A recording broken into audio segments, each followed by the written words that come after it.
Kevin cools the company PCs with urine as revenge for making his job obsolete. I work as the lead for an IT team at a CAD computer-aided design contracting firm. The company has about 50 regular employees and a small hardware team of 6 specialists, myself included. We rotate on-call shifts, and my turn just ended a few hours ago. During my shift, one of my team members thought it would be hilarious to mess with the new computers we'd gotten recently.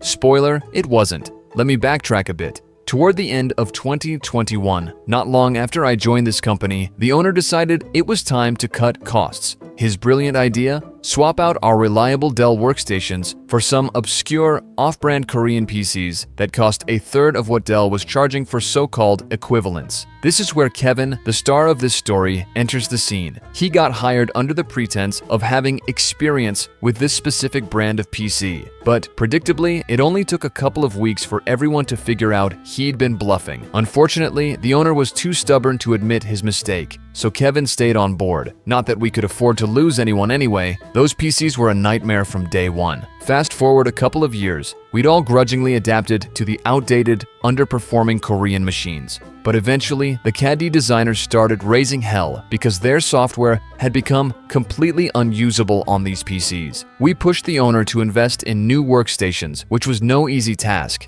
Imagine Mr. Burns from The Simpsons, and you've got a pretty accurate picture of this guy. He resisted every step of the way, but I finally convinced him by pointing out how AutoCAD was crashing and throwing error messages in Korean. Side note, that really shouldn't have been possible. Turns out, these PCs weren't even designed to run Windows. It still makes me wonder which Korea the owner had bought them from. After much grumbling, the boss caved and ordered new computers. Against my team's advice, he opted for water-cooled workstations. Now, water cooling isn't crazy. It's popular in gaming setups. But for CAD work, it's overkill and just adds unnecessary maintenance headaches. Still, anything was better than the glorified calculators we'd been using. We set up the new rigs with Windows 11, and despite a few hiccups, it was a massive improvement. Except for Kevin, who went ballistic. Despite nearly 3 years of constant struggles with the Korean PCs, he clung to his lie about being an expert on them. He even tried convincing the owner that the new machines would somehow spark and catch fire.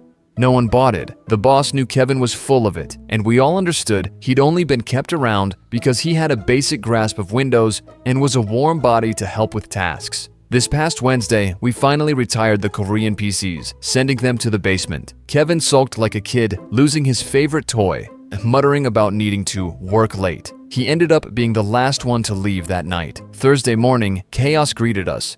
Several of the new PCs were broken with no obvious cause. When I opened one up, the damage was unmistakable. Water damage, but worse, the coolant reeked of ammonia. Then I checked the reservoir of another PC and found it filled with urine. Yes, you read that right. Dark, foul-smelling piss. From the pattern of the damage, it was clear this wasn't just a coolant leak. Someone had deliberately targeted the most vulnerable components. By this point, I had a pretty good idea who the culprit was. I discreetly informed the owner, and we reviewed the security footage. Sure enough, Kevin had snuck into the office with several 2-liter bottles of urine. He spent hours draining the reservoirs and replacing the coolant with pee. As the piece de resistance, he walked into the owner's office and, brace yourself, relieved himself directly onto the computer. By the time we'd pieced everything together, the damage was spreading. 8 more PCs had failed, and one had even started smoking. Kevin was fired on the spot. The owner had to explain to everyone what had happened, and the entire office was in stunned silence.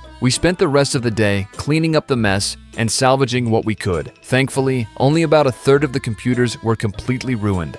Some were damaged only when powered on, while others hadn't been started yet but failed immediately once they booted up. Kevin's sabotage was both methodical and downright disgusting. Now, Kevin is likely facing a lawsuit, and honestly, I hope it's worth it for him. As for me, I'm on the hunt for a new job, preferably one where I won't have to deal with such literal BS. Oh, and to add insult to injury, the boss tried blaming me for leaving Kevin unsupervised. So yeah, I'm more than ready to move on. When Kevin confuses me with his mom. During my first year of college, I started dating a guy who ended up being the epitome of a Kevin. We met at a party, and he seemed decent enough at first. We clicked quickly, and I found his quirky, nerdy demeanor kind of endearing. He showered me with attention, and being a naive teenager fresh out of high school, I found it charming. After a couple of weeks, we officially started dating. I was just 19, while he was 23. This all happened years ago, so I don't recall every single Kevin moment, but his behavior consistently defied basic logic. Interestingly, despite his lack of common sense, his ambition was to become a neurosurgeon. He was excelling in advanced anatomy, physiology, and chemistry courses, so intelligence clearly wasn't his issue. He was just, well, a Kevin. Here are some prime examples of his Kevin-ness. I was a performance major, and Kevin could never grasp why I wasn't okay with making out in the practice rooms. Each time he attempted it, I'd firmly tell him, "I'm not doing this here." He'd sigh dramatically and back off, only to try again the next time I was practicing. It was as if he thought the problem wasn't the location, but the timing. Despite the fact that these rooms were in a public hallway with large windows for everyone to see through. Another time, he came to one of my performances but showed up late. Instead of entering through the main auditorium doors, he somehow wandered backstage. In the middle of the show, he spotted me and began calling out loudly from the side wing. When others shushed him, he looked completely bewildered. Later, when I asked why he hadn't used the front entrance like everyone else, he replied, "I didn't realize there was a difference." On another occasion, we went grocery shopping together. As we passed the candy aisle, Kevin suddenly froze, then began piling armfuls of large chocolate boxes into the cart. Confused, I asked what he was doing, and he excitedly exclaimed, "These are only $2 each." He had misread the price tag meant for the smaller candy bags on the shelf above. When I pointed this out, he argued with me for several minutes, refusing to believe that the store displayed prices directly beneath the items, not above them. Kevin often talked about his ex, lamenting how he couldn't understand why she left him. "I even bought her a puppy," he'd say, as though that single gesture should have resolved all their issues. He completely ignored the fact that his personality, DUI record, and lack of respect for boundaries might have contributed. It turned out his ex hadn't even wanted the puppy in the first place. Things escalated about a month into dating. I went home for Christmas break, which is when everything went downhill. Later, I found out that Kevin had planned to drive 5 hours to my hometown on Christmas Eve to surprise me with a proposal on Christmas morning. That didn't happen though, because we got into a huge fight beforehand. It started when Kevin began saying, "I love you" during our phone calls. I wasn't ready to say it back and told him as much. I explained that I needed more time, as those words held significant meaning for me. Instead of understanding, Kevin exploded. He accused me of cheating and unleashed a torrent of curses and insults. I was stunned. This was the first time he'd shown anger, and it was intense. I hung up in tears. 30 minutes later, he called back, offering the typical manipulative apology. "I'm so sorry, baby. I love you. I'll make it up to you." Shaken, I turned to my mom for advice. She pointed out the red flags and urged me to proceed cautiously. I couldn't ignore the parallels between Kevin's behavior and my father's, who had been abusive toward my family. The last thing I wanted was to end up in a relationship that reminded me of that dynamic. Here's where things took a truly bizarre turn. Kevin once told me that what initially attracted him to me was how much I reminded him of his mom. At the time, I brushed it off as an odd comment, but after meeting his mom, I couldn't understand what similarities he saw. We were nothing alike. Yet he kept insisting on random comparisons like, "You both have long hair," "Purple is your favorite color," and "Your cooking is amazing." It was unsettling, but I tried to overlook it until our fight put everything into perspective. After cooling off, I called Kevin back and tried to explain why saying "I love you" was a big deal to me. I wanted to be sure of my feelings before saying it. He couldn't grasp this and kept pushing, saying it felt natural to him and that he didn't understand why I didn't feel the same. I asked him, "What does saying "I love you" mean to you? Why do you feel like saying it to me?" And that's when Kevin hit me with the most jaw-dropping line I'd ever heard. "Well, I say it to my mom, so I feel like I should say it to you." Yes, you read that correctly. This grown man equated his feelings for me with his love for his mother because, in his mind, I was just like her. At that point, I told Kevin I needed time to think and asked him not to bombard me with gestures of affection while I sorted my thoughts. Naturally, he ignored this request. He kept sending me flowers and texts. Then, about a week after Christmas, I received a package from him. Inside were 3 gifts, each more ridiculous than the last. The first was a burned CD of his favorite songs. not mine, not songs we both enjoyed, just his. The second was a pair of garish, costume-style earrings in his favorite color. They were the kind of thing a child would wear while playing dress-up. I don't wear much jewelry, and when I do, it's always understated and dainty. These earrings were the opposite of my style. The final gift was a photo frame covered in tacky Christmas decorations, likely bought from a discount bin after the holiday season. Inside the frame was a picture of Kevin in a suit, smiling awkwardly in front of his Christmas tree. It looked like a middle school yearbook photo. That was the final straw. I ended the relationship before returning to campus for the new semester. Later, my sister told me that Kevin had contacted her before our fight, asking if he could stay at her house on Christmas Eve so he could surprise me in the morning with his proposal. Initially, she agreed, but after learning about the fight and the things he'd said to me, she messaged him saying, "What the hell is wrong with you?" She explained how his behavior mirrored my abusive father's and told him he had no chance of fixing things unless he seriously groveled. She ended with, "OP doesn't want to date her dad." Kevin's response? "Good thing I'm not her dad." As far as I know, Kevin has been married and divorced multiple times since then. He still lives in the same small town, working as a delivery driver. Every time he updates his profile picture, it's uploaded sideways or upside down several times before he gets it right. Classic Kevin. Kevina is unfamiliar with staples and rainbows. I work in a medical office, and before diving into this story, I want to say that Kevina was genuinely sweet and lovely. Likely still is wherever she may be today. Kevina joined us as a medical assistant, but was soon reassigned to the back desk, where patients check out. It's not that working the back desk is inherently easier than being a medical assistant, but it seemed like the doctors and our manager felt more at ease with her answering phones, assisting patients with their follow-ups, and managing appointments. Handling patients directly in a clinical capacity, let's just say that wasn't her strongest suit. And don't even get me started on the number of appointments that were either incorrectly scheduled or mysteriously absent altogether. Kevina usually worked at the back desk alongside a colleague with a printer stationed between them. This printer churned out summaries of doctor visits, instructions, and educational materials for the patients. Occasionally, the last page of these printouts would be blank depending on where the text ended in the document. Even then, the blank pages still contained patient information, so the standard practice was to shred them. Kevina, however, seemed to have misunderstood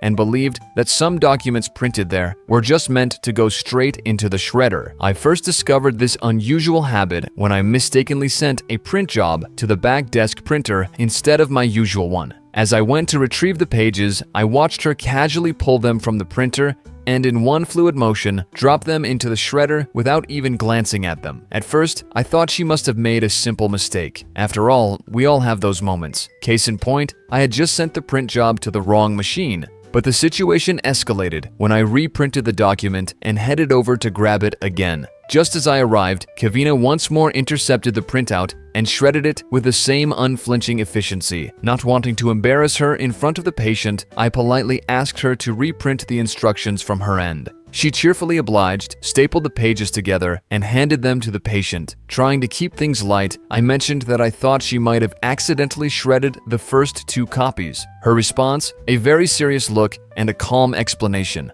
"Oh no, at the back desk, sometimes we're just supposed to shred papers." Her delivery left me momentarily speechless. Seeing my hesitation, she raised her eyebrows, shrugged, and added, "I know, weird, right? I don't get it either." Now, speaking of staples, Kevina had an interesting approach to those too. When she encountered a stapler that was out of staples, she assumed it was broken and threw it away. She didn't realize staplers could be refilled. While she did find it odd that we had boxes of staples in the supply cabinet, she figured they must have some other purpose, as they weren't already inside the staplers. Eventually, a coworker caught her discarding a stapler and took the time to explain how to refill it, even demonstrating the process for her. Problem solved, right? Well, not quite. A few weeks later, someone noticed an empty stapler sitting forlornly in the trash. The same helpful coworker, suspecting Kevina, confronted her. She admitted that although she now knew staplers could be refilled, she still wasn't confident about the process. After attempting to learn from a YouTube tutorial, she concluded that it seemed far too complicated and decided it was better to avoid messing with it altogether. Kevina's quirks extended beyond office supplies. She seemed inspired by Friends, specifically the episode where Phoebe humorously spells her name phonetically. Kevina adopted this unique method for spelling, breaking names down letter by letter. Her own name became K as in Kevina, E as in Evina, V as in Vina. When spelling doctors' names, it became even more entertaining. Doctor, D as in doctor, O as in octor, C as in cooter, T as in ter. You get the idea. Then there was the fire drill. Each time we had one, the fire chief would walk us through evacuation procedures, explaining when to use elevators versus stairs and where to meet outside in an emergency. During this particular drill, the chief mentioned that in emergencies other than fires, procedures could vary depending on the situation. That's when Kevina blurted out, "What is a non-fire emergency?" startling everyone, including the fire chief, who paused for a moment before carefully explaining that a non-fire emergency might include situations like severe weather or natural disasters. Kevina, wide-eyed, interrupted with, "Natural disaster?" Before the chief could elaborate further, she suddenly stood up straight and seemingly out of nowhere announced, "My yogurt." She then hurried off to the kitchen, leaving the rest of us in stunned silence. The chief, clearly processing what had just happened, wrapped up the drill by saying, "See you all next time. And one of yous make sure she gets out if there's a real emergency, yeah." The concern on his face was unmistakable. Kevina, with her peculiar habits and unintentional comedy, certainly left an impression on all of us. There was a radio commercial for a chain restaurant that played regularly during our paperwork sessions after the patients had gone for the day. The ad promoted ordering appetizers through their app and ended with a tagline like, "Apps for the apps," or "Get the app to get the app." One day, while we were sitting together, Kevina suddenly asked, "Which is for which?" At first, no one had any idea what she meant. She repeated herself, "Which one is for which?" It took some back and forth before we realized she was referring to the commercial. Even then, it wasn't immediately clear what she was asking. Frustrated, Kevina blurted out, "You guys, do you need the app to get the app or do you need the app to get the app?" After some additional decoding, we finally figured it out. Kevina was trying to determine whether you needed to download the app to order appetizers, or if you had to order appetizers to somehow gain access to the app. Once we explained that downloading the app on your phone was step one, she nodded and agreed that it made sense. Satisfied, we all went back to our paperwork. A few minutes passed and the room settled into quiet productivity. Out of nowhere, Kevina spoke up again. "Which came first?" she asked. We looked up from our tasks, puzzled. "What do you mean?" someone asked. "Which came first?" she said, gesturing vaguely. "Apps or appetizers?"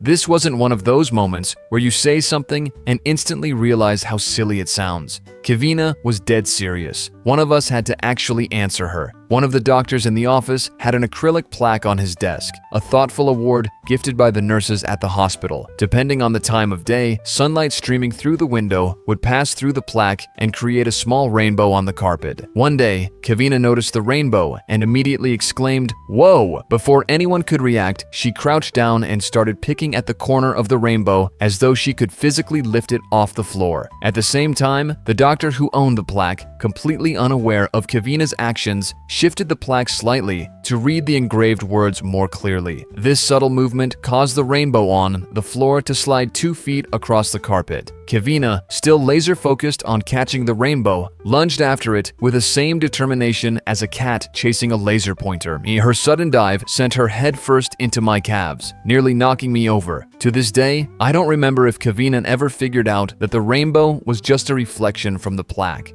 But I'll never forget her relentless, almost childlike enthusiasm in trying to grab a piece of sunlight. Oh, Kevina, a few cards short of a full deck, but undeniably one of the most pleasant and endearing people I've ever worked with.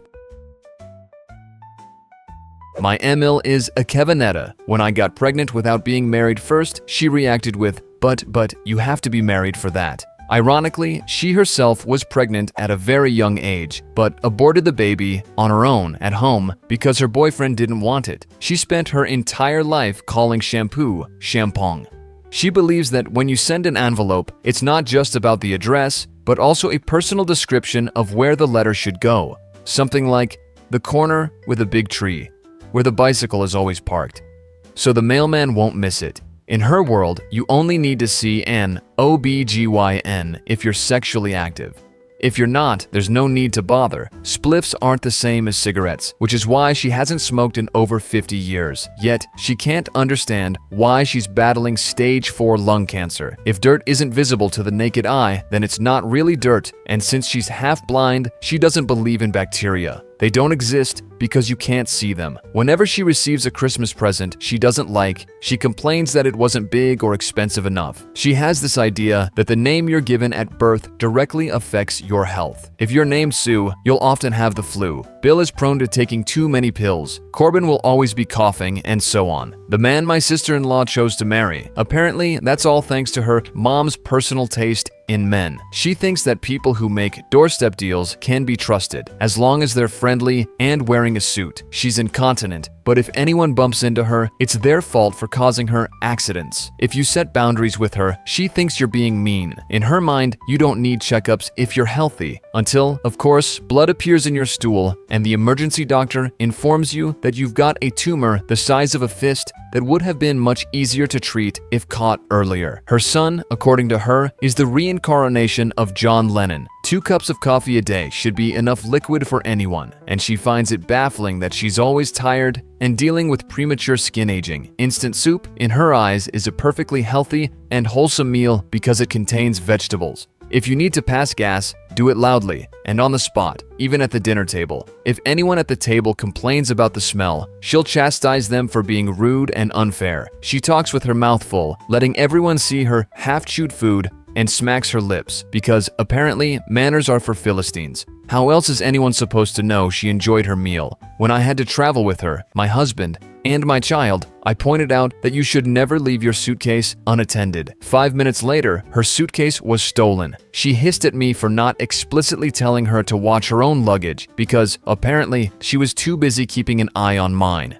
When it comes to politics, she votes for the politician who looks the best, dresses well, and has a nice face. If someone is ugly, she believes they're bad at their job. She isn't shy about complaining whenever something bothers her, and she does it loudly and on the spot. If someone comes to her door, dressed well and acting friendly, promising to invest her money and heirlooms, and asking her to hand over her cash and jewelry in an envelope, she'll just do it. And of course, she'll invite these strangers into her home and offer them coffee without a second thought. If they return and ask for a 5-figure sum for further investments, she happily hands it over because in her mind, she's being clever. She believes you should lie when talking on the phone because the police are always listening in. If you wear dentures, there's no need to brush your teeth. She thinks that if you have a bump on your nose, you should just use a hammer to straighten it out because men don't like women with crooked noses. Any illness can be cured with the right herbal tea. Going to the doctor is completely unnecessary. Postpartum exercise, not needed. She can't figure out why, and after having 3 kids, she's incontinent in old age. In her mind, there's no connection. Making a sponge cake,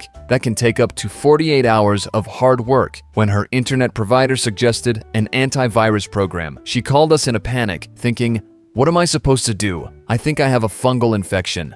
Of course, she was talking about the antivirus program. Edit. Some more of her antics. She believes that children's clothes, whether new or secondhand, don't need to be washed before wearing. Child safety seats, not necessary. Just let the kid sit on someone's lap in the car, and that's safe enough. She was convinced that when I was breastfeeding my child, she could do it too, like a wet nurse. She even claimed that her breast milk had come in that day, and she was over 70 at the time. Sweets are good for children, even babies, because the best people give their kids sweets. She thought that her daily diet of pudding, cakes, and cookies was healthy because she enjoyed it. Her motto, eat what makes you happy. Her fingernails have deep grooves which indicate a lack of vitamins, zinc, and iron. But she insists she eats healthy. She was a hoarder, buying most things at least 3 times because she never remembered where she'd put them. Her apartment was so cluttered it was practically bursting at the seams. She said the clutter made it cozy. According to her, you only need to wash your hands once a day, and that's enough to keep them clean. During the pandemic, she thought it was fine to cough directly in her newborn grandson's face because, according to her, she knew she didn't have corona, despite never being tested. She's carried a severe smoker's cough for decades, which eventually developed into lung cancer, all because she refused to see a doctor. If she likes the packaging of a product, colorful pictures of cows grazing flowers, or beautiful models, she buys it. Her belief is that if something looks nice, it can't be bad. It must be good. She never cleans her apartment because, in her words, she wasn't born to be a cleaner. Entering her place is like stepping into a cloud of dust. She feels entitled to have her sons call her darling, as she believes she earned that right by giving birth to them. Her children must entertain her, as it's their duty to look after her, something she never did for her own mother. She believes that a little alcohol during pregnancy doesn't hurt anyone. It's never harmed anyone as far as she's concerned. If she takes photos of strangers at arm's length and they get upset, it's their fault. People should just relax. When she goes to the toilet, she leaves the door open even if people nearby are trying to enjoy their meal. She justifies it by saying it's not that bad, it's natural, and everyone does it. Her advice to anyone who's been assaulted: don't go to the police, because reporting it fundamentally changes the perpetrator's life. She actually told this to her granddaughter, who had been raped shortly before. And here's one more. She wanted a new toaster oven, but since her current one was working fine, she figured she'd need to break it first. So she accidentally dropped a gas lighter into it. Now she has a brand new toaster oven